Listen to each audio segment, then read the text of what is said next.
All right, getting into the top picks in this NFL DFS divisional round slate. So just starting off, just looking at the game previews, DraftKings Sportsbook wise, looking at it, we can see which game is going to be the most appealing, just over and under wise. That's going to be the Jacksonville Jaguars KC game. Okay, just trying to figure out what to do with Trevor Lawrence again is going to be mind-numbing. Okay, that game has the potential to be a blowout though. So the KC running backs, we're going to have to try to figure that out as well. Okay, got a weird game between the Giants and the Eagles, and then the next two games should be easier to predict. So starting off with the quarterback position here, obviously Trevor Lawrence is going to be the quarterback that you want to pay out for the most, I would say, on the slate, because, well, he should have the most safety.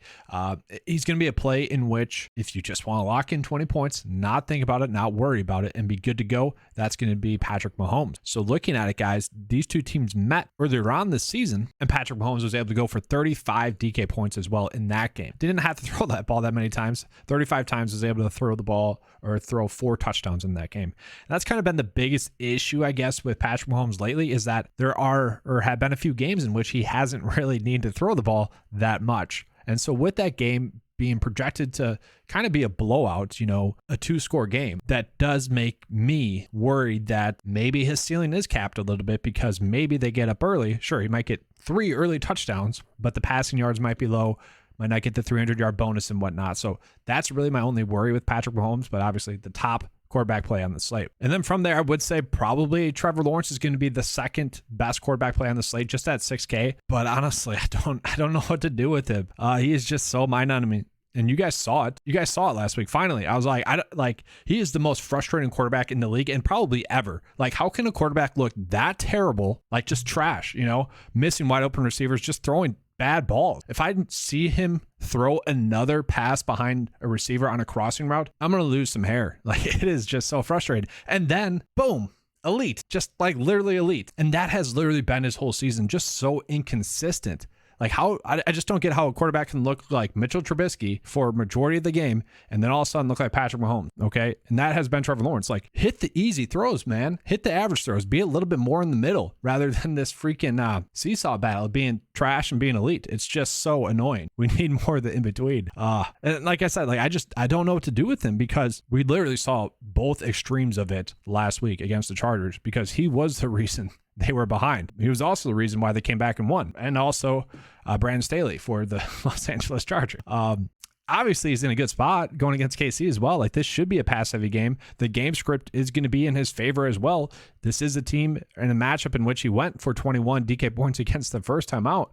So I am leaning more towards being on Trevor Lawrence and just kind of sucking it up watching him, okay? Because it can be ugly at times. It can be frustrating at times. But at the same time, he can throw a freaking 60-yard dart and hit a touchdown in perfect stride. So yes, I think I'm going to play Trevor Lawrence. And wow, that was a lot of fluff there. I apologize, guys. And then really the only other quarterback I feel like I can play is going to be Brock Purdy, just kind of given the price tag. So really, and that's really all it is. Like, we can see Mahomes, Josh Allen, Jalen Hurts, Joe Burrow. Like, Jalen Hurts, you're worried about the shoulder injury. Joe Burrow has kind of had a ceiling cap lately. You could maybe consider Dak Prescott against the Niners. Like, I don't mind that. Daniel Jones going against the Eagles, not something I'm particularly excited about, although, you know, obviously you could get a couple of rushing touchdowns and really be an extreme play then. But I've just kind of been ending up on Brock Purdy. I mean, he's just been super consistent, like 15 DK points in all of his starts.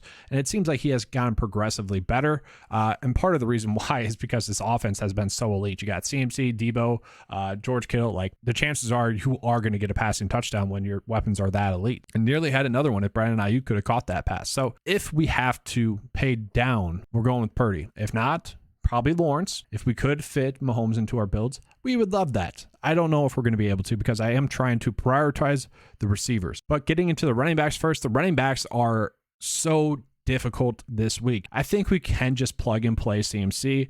You know, only had to play 74% of the snaps last week, and that might be the norm for him, like maybe expecting 80% in a closer scoring game, but maybe not going to get that much more. Had 15 rushing attempts and 2 targets, 2 receptions. And like I said, with Deebo Samuel back, it's no shock that the receptions are going down. Okay, so the floor that we were getting with CMC earlier on this season when he became a Niner, with Deebo Samuel, that's not going to be there that much in the passing game, but he still is like a top play. And I'll show you guys why. Like Saquon Barkley, we can certainly play going to get the most snaps out of any running back, at least like 90 to 95% of the snaps. Look good against Minnesota, but he should have looked good against Minnesota. That was a good matchup. You look at Indy, a more difficult matchup, 7.3. You look at what he did against the Eagles the first time out, 6.8. Detroit, they're not a difficult matchup, but you throw the ball on them more, 5.5. So in some of the more quote unquote difficult matchups, he has actually struggled. So it doesn't feel like Saquon's as much of a lock and load this week like it was last week. You look at Joe Mixon, he got outsnapped by Samaje Perine.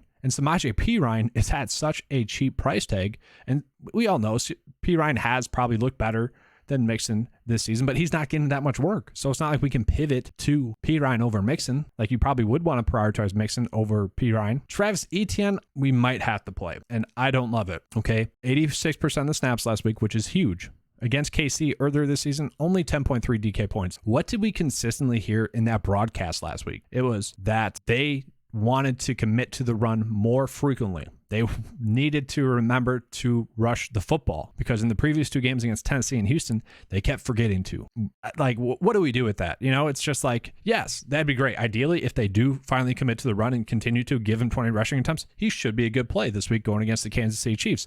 Maybe we can get a couple of targets that that Trevor Lawrence will miss on wide open play, but maybe that'll happen. I just don't like. I feel like we are going to go with Trevor Lawrence at the quarterback position, so I don't feel like it'd be a smart idea to do Travis Etienne at the running back position as well, which makes the slate more difficult. Tony Pollard would love, 58% of the snaps last week, look good, could easily play him, except for the matchup. The matchup with the Niners is a difficult one. And I know that Kenneth Walker went out and had a good game, but Kenneth Walker was the only dude in the offense, running the ball. Pollard is splitting the workload with Zeke. So Zeke could easily get a rushing touchdown instead of Tony Pollard. Like, we don't have some of that possible touchdown upside baked in there. So that makes it more difficult for the running back position.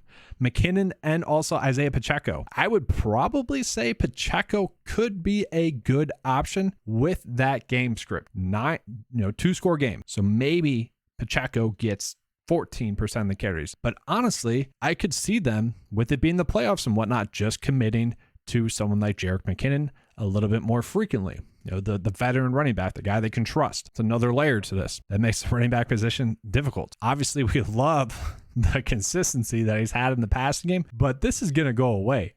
He's had a touchdown in every game since week 13, receiving wise. Like, that is just not sustainable, most likely. And I don't like the price point. Like, I feel like McKinnon is I don't want to say logical play, but the default play. I don't love it. And then we just might be forced into going with Devin Singletary. So last week I had told you guys to play James Cook because he had been out snapping Devin Singletary, and kind of given his price tag, it just opened up a lot.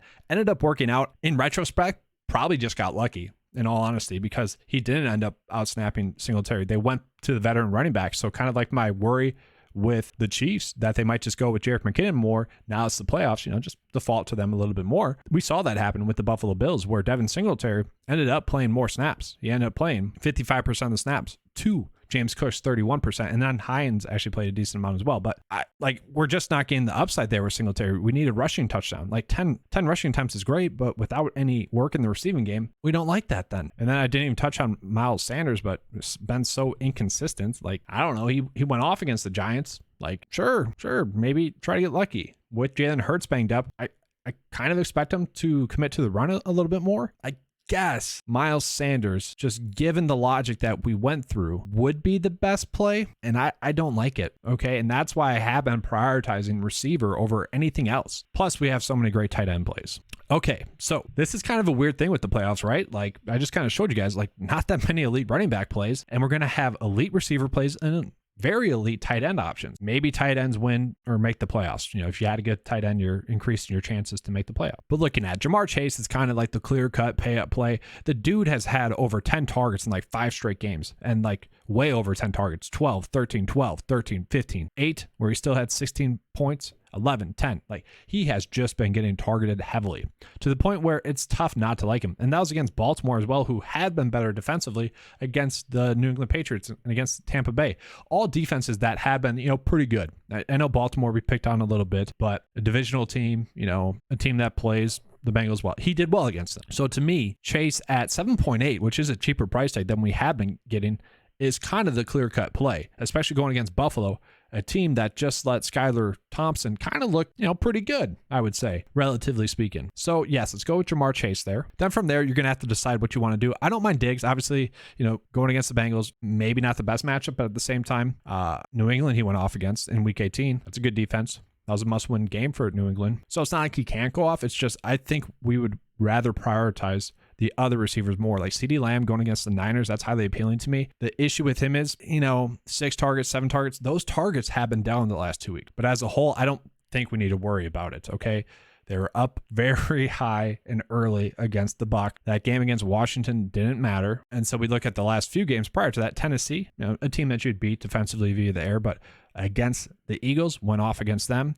And we know the Eagles are a good defense. He went off against the Giants. So my point is that should be able to go off in this matchup. And I do think those targets are going to be closer to 10 targets. I mean, he's on the field a ton, playing 90% of the snaps. That's why I want to prioritize the receivers because 1, they're going to be on the field a lot. 2, they're going to get a lot of targets. Thus, they should be like very close to getting 20 DK points. And I think if we choose the receivers correctly, we could easily be locking in at least 60 DK points at the receiver position. So from there, AJ Brown, you could play. Christian Kirk, I don't mind going against KC. He had 34 DK points against them, should be able to go off. He makes for a great GPP play. I said against Tennessee, he's due to go off again. And we saw it happen the last 2 weeks now. Okay. Just playing 90% of the snaps, getting about 8 or so targets. He makes a lot of logical sense. I just can't see Deebo Samuel at under 6K and not playing. Okay, if you want to use Christian Kirk over maybe CeeDee Lamb, by all means, go with it. And we might have to. I just know that Deebo Samuel at this price tag is pretty appealing. Now, he only played in 73% of the snaps last week. Okay, I guess that'd be a little bit of you would prefer more snaps, but maybe if the game was closer, he would have played more. If they needed to pass the ball a little bit more, he would have. So there's that. Overall, he had 12 opportunities in that game, 9 targets and 3 rushing attempts. Was able to score 31 DK points. And I don't think that was by mistake. Week 18, he didn't play that many snaps because they were just trying to get him back. And then last week, played his normal snap share, maybe a little bit less. Deebo Samuel at 5.9 still seems a little bit too cheap. Let's just go ahead and roster him. And then from there, if we were trying to find some value, sure, T. Higgins, Hodgins does feel a little bit too high priced. Zay Jones still played 90% of the snaps, so he is at a very cheap price tag. If you are playing Trevor Lawrence at quarterback, you could easily run a Jaguar stack out, and I wouldn't mind that. MVS going to play, his snaps went down, but could easily be someone that catches a deep ball touchdown. If we're going value, if we need to find value, I've been going with Marvin Jones again. He was kind of the value play that opened up a lot last week. And I feel like he's the exact same play this week. He ended up playing 85% of the snaps last week, saw 6 targets, 3 receptions, had a touchdown. Look good. As long as he's going to be playing that many snaps and getting 6 targets in this favorable matchup, we have to consider him. We are getting 85% snaps for a receiver that should get 6 targets in a game in which their offense is projected to be playing from behind. In a game that's supposed to be high scoring. It's basically the exact same thing I said last week for Marvin Jones. Sure, we got a little bit lucky with the touchdown, but I would say we got a little bit unlucky with some inaccurate throws. So I've kind of been defaulting to Marvin Jones again. So now looking at the tight end position, dear Lord, it's loaded. I don't know what to do, okay? Travis Kelce, if you guys have been watching my videos, especially the ownership ones, he had been the top leverage play the whole season because he was a little bit underpriced given how well he had been doing. He was always a little bit under-owned, especially compared to the players around him, given his consistency. So, obviously he could go off against the Jaguars, had 20 DK points earlier on this season. So, sure, he makes for a great play. George Kittle has absolutely been a stud lately, really up until last week, I guess. I don't think we need to play Kittle because we got Dallas Goedert back healthy, who had been so good up until his injury. Still, he feels like a little bit too high priced. Evan Ingram ended up playing 96% of the snap for the same reasons that I just listed out for Marvin Jones. Evan Ingram feels like a great play as well. Heck, Evan Ingram saw 11 targets. You could argue Evan Ingram really saved the Jaguars more so than Trevor Lawrence because Evan Ingram really clutched up in a few situations for them. And honestly, career-wise, probably his best game, just in the sense of how crucial some of the plays were. I mean, that was a great game by him, but played so many snaps, had so many targets. It's a cheap price tag as well. He feels like he should be a lock, but at the same time, Dalton Schultz went off. 8 targets, 9 targets the week before that, 10 targets the week before that. Dalton Schultz played in 88% of the snaps. But continuing on, we have Dawson Knox, Dawson Knox been on a touchdown trend. Dawson Knox in his last game played in 85% of the snaps. Only 5 targets, so that's why he's priced the lowest. but it wouldn't be shocking to see him continue this trend. And then lastly, if we had to, Hayden Hurst playing 78% of the snap, saw 6 targets. Like, I feel like we're starting to get a little bit too low with these two. I feel like we're dialed in on one of these. Okay, and for me, I have been going with Ingram, just more snaps, saw the most targets. Game script is favoring him. You guys know me, I just punt at defense. And so look at where we left with here, lineup wise. Nothing. So we got to figure it out. Do we want to go down from CeeDee Lamb to maybe Christian Kirk and then fit Trevor Lawrence into our build? We could do that. Then you could maybe pay it for a defense. Don't mind that. Obviously, we have a little bit of a stack here. It makes sense. Dak just went off against a good defense, so why can't he do it again? Maybe you want to trust that logic, and then you could pay up for Dalton Schultz. Also something you could do. If you were to go with Purdy at quarterback, then you could fit Travis Etienne into your build. Also would work. Okay, let's say, I'm kind of getting the logic here with the plays, but I want to do a little bit differently. Maybe you go Dalton Schultz at tight end instead of a flex. Have a decent amount left over receiver-wise. Could go with T. Higgins. Like, we'd be fine with T. Higgins at that price tag. Maybe you don't love Brock Purdy. Then you could easily go Trevor Lawrence. And I would say if we are going Trevor Lawrence, probably want to fit Zay Jones in there instead. There are I don't want to say so many lineup paths we can do, but we can kind of see the lineup logic here and what makes it a difficult slate. At the same time, I think people are going to make some lineup mistakes this week because it's the playoffs. People are just kind of excited to play and whatnot. Probably not going to do that much research and whatnot. It is a spot in which I think if we just play it smart, we can have a good week. Just have to figure it out, okay? And it's all close. I feel like I laid it out pretty well. I also feel like I probably laid it out too well. This was a pretty long video, so I apologize for that. It's just it's the end of the season. So many thoughts and whatnot kind of go into it, and we just have a lot of pretty good plays. So I wanted to break it down as deep as I could. But that's all I have for you guys for this video. If you enjoyed it, give me a like and subscribe. That helps me be able to put out more content for you guys. All right, let's have a good slate, and as always, let's keep cashing.